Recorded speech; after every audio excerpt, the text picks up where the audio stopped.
Early morning jeera ಡ್ರಿಂಕಿಂದ start ಮಾಡಿದೆ ಡೇನ. ಆಮೇಲೆ ಬ್ರೇಕ್ಫಾಸ್ಟ್ಗೆ ಪುಳಿಯೋಗರೆ ಮತ್ತು ಬೀಟ್ರೂಟ್ ಪಲ್ಯ ಎಲ್ಲ ಮಾಡಿಕೊಂಡು ತಿಂದು ನೆಕ್ಸ್ಟ್ ಇದೊಂದು ಪ್ಲ್ಯಾಂಟರ್ ಡೆಲಿವರಿ ಬಂತು ಅಮೆಝಾನಿಂದ. ಸೊ ಇದನ್ನು ಈ ಮನೆ ಎಂಟ್ರೆನ್ಸಲ್ಲಿ ಈ ಥರ ಪಾಟ್ ಹಾಕಿ ಇಟ್ಟಿದ್ದೀನಿ. ತುಂಬಾ ಚೆನ್ನಾಗಿದೆ ಕ್ವಾಲಿಟಿ ಅಂತಲೇ ಹೇಳ್ಬೋದು. ಸೊ ನೆಕ್ಸ್ಟು ಮಧ್ಯಾಹ್ನದ ಲಂಚ್ಗೆ ಎಲ್ಲ ಪ್ರಿಪೇರ್ ಮಾಡ್ಕೊಳ್ತಾ ಇದ್ದೀನಿ. ಇವತ್ತು ಲಂಚಿಗೆ ನಾನು ಬಾಳೆಕಾಯಿ ಇತ್ತು, ಅದನ್ನು ಯೂಸ್ ಮಾಡಿಕೊಂಡು ಬಾಳೆಕಾಯ್ದು ತವಾ ಫ್ರೈ ಮಾಡ್ತಾ ಇದ್ದೀನಿ. ಸೊ ಇದರ ಜೊತೆಗೆ ಕಾಂಬಿನೇಷನ್ ಆಗಿ ರೈಸು ಮತ್ತು ಪಾಲಕ್ ಪಪ್ಪು ಮಾಡ್ಕೊಂಡಿದ್ದೆ. ಇದು ಒನ್ ಆಫ್ ಮೈ ಫೇವ್ರೆಟ್ ಅಂತಲೇ ಹೇಳ್ಬೋದು. ತವಾ ಫ್ರೈ ಅಂತೂ ತುಂಬಾ ಚೆನ್ನಾಗಿ ಬಂದಿತ್ತು.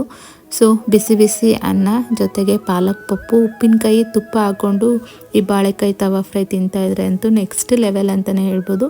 ಸಂಜೆ ಮೇಲೆ ಒಂದು ಮದುವೆ ಅಟೆಂಡ್ ಮಾಡಬೇಕಿತ್ತು, ಅದೆಲ್ಲ ಮುಗಿಸ್ಕೊಂಡು ಅಮ್ಮ ಮನೆಗೆ ಹೋಗಿದ್ದೆ. ಅಮ್ಮನೂ ಸ್ವಲ್ಪ ಸಿಲ್ವರ್ ಎಲ್ಲ ಶಾಪಿಂಗ್ ಮಾಡಿರೋದೆಲ್ಲ ತೋರಿಸಿದ್ರು. ಸೊ ಇದೆಷ್ಟು ಗ್ರಾಮ್ಸ್ ಇದೆ, ಎಷ್ಟಾಯಿತು ಅಂತ ಕಂಪ್ಲೀಟ್ ಡೀಟೇಲ್ಸ್ ನನ್ನ ಯೂಟ್ಯೂಬ್ ಚಾನಲಲ್ಲಿ ಲಾಂಗ್ ವಿಡಿಯೋಲಿ ಶೇರ್ ಮಾಡಿದ್ದೀನಿ. ನಿಮ್ಗೇನಾದರೂ ಟೈಮ್ ಇದ್ದು ಇಂಟ್ರೆಸ್ಟ್ ಇದ್ದರೆ ಹೋಗಿ ಚೆಕ್ ಮಾಡಿ.